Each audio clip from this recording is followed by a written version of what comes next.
ध्यायते यद्विद्या दर्पणायते।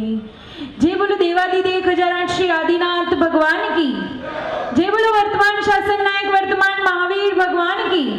जय बोलो खजानत श्री देवपुरी पारसनाथ भगवान की।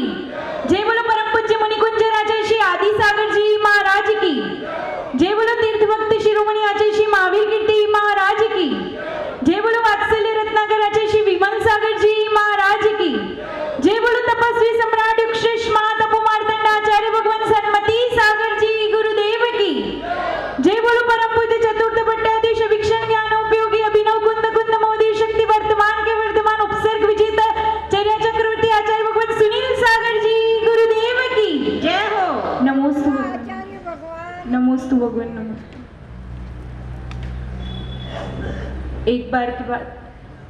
एक बार एक राजकुमार था, उनका नाम गजकुमार था, जो नेमिनाथ भगवान के वंशज थे और बहुत ही गुणवान थे। जो थोड़े बड़े हो गए थे तो घर वाले माता पिता ने उनके शादी की बात रखी और बहुत से लड़कियां देखी। फिर उन्हें सोम शर्मा ब्राह्मण की सोमा नाम की लड़की पसंद आई और वह बहुत ही सुंदर एवं गुणवान थी।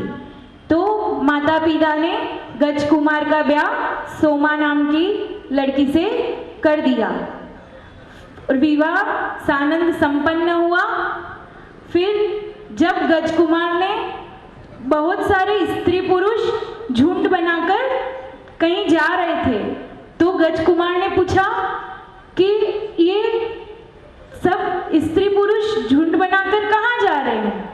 तो उनके क्वेश्चन का आंसर मिला कि आपको नहीं पता, नेमिनाथ भगवान का बहुत सुंदर समवशरण गिरनार पर्वत पर आया है, उन्हीं के दर्शन करने ये सब स्त्री पुरुष जा रहे हैं। तो गजकुमार ने जैसे सुना कि नेमिनाथ भगवान का समवशरण आया है तो उनको बहुत प्रसन्नता हुई और उनको बहुत खुशी हुई और अपना रथ जुड़वाया और बोला चलो अब हम अपन भी वहां चलते हैं। और वह नेमिनाथ भगवान के समवशरण में पहुंच गए और वहां उन्होंने उपदेश सुना और उन्हें वैराग्य जगा। शरीर से उनको विरक्ति हुई और उनको संसार असार लगने लगा और जैनेश्वरी दीक्षा धारण करने के उनके मन में भाव हुए। फिर वह जब उपदेश सुनकर घर लौट आए वापस तो उन्होंने माँ से कहा कि माँ मैं आज बहुत खुश हूँ। तो माँ ने कहा कि तुम्हारी खुशी का क्या कारण है। तो बेटे ने कहा माँ आज मैं नेमिनाथ भगवान के समवशरण में गया था और वहां पर धर्मोपदेश सुना और मुझे अब ये गृहस्थी के दलदल से निकलकर मुनि दीक्षा धारण करनी है। तो माँ ने कहा बेटा तू ऐसी कैसी बात कर रहा है, मैं तेरे बिना कैसे रहूंगी और मेरी बहू कैसे रहेगी तेरे बिना।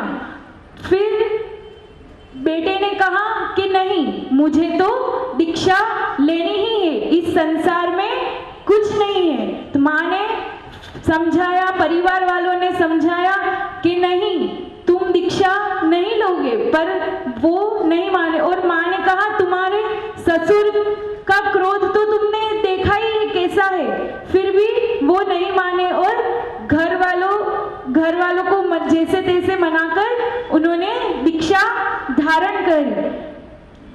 फिर माँ को उन्होंने यही समझाया कि अगर संसार में सुख होता तो तीर्थंकर भगवान क्यों दीक्षा लेते। लेकिन फिर जैसे तैसे गजकुमार के घर वाले मान गए और उन्होंने केशलोच कर वस्त्र आभूषण सब त्याग किया और मुनि दीक्षा धारण कर ली। जब सोम शर्मा ससुर को जब ये बात पता चली तो वह उनका क्रोध भड़क गया कि तुमने मेरी बेटी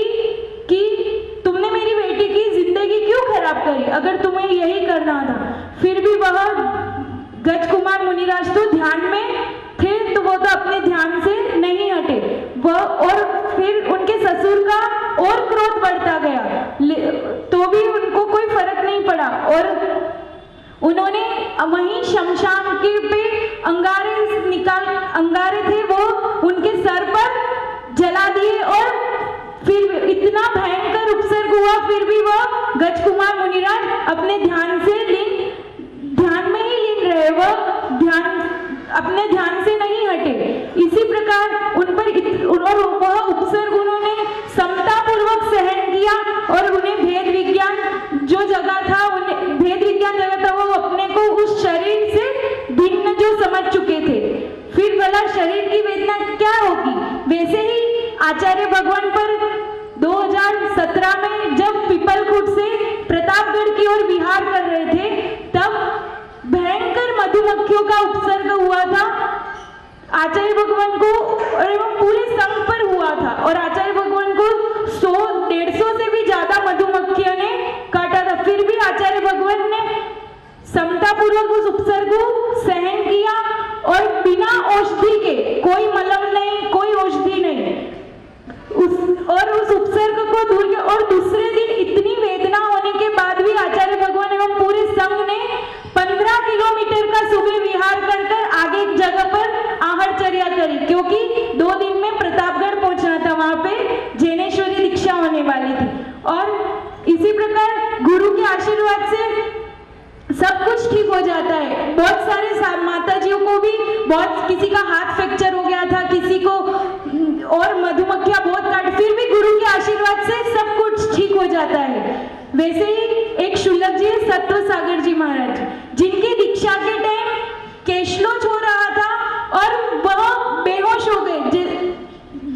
वैसे ही जिस आचार्य भगवान ने केशलोच एक बार निकाले और आचार्य भगवान अपने सिंहासन पर जाके बैठे और उनको बेहोश हो गए, जैसे कुछ है ही नहीं। सबको लगा कि वह गए, पर जब मुनि महाराज ने आचार्य भगवान को इशारा किया कि आचार्य जी एक बार, फिर आचार्य जी आए और आचार्य जी ने पिच्छी लगाई और पिच्छी लगाने के बाद उनको होश आ गया और उनकी दीक्षा आज 2 से 2.5 साल हो गए, वे साधना कर रहे हैं संघ में। यही आचार्य भगवान का आशीर्वाद है। आचार्य भगवान के आशीर्वाद से अच्छों की जिंदगी बच जाती है। जय बोलो परम पूज्य आचार्य भगवान सुनील सागर जी गुरुदेव की।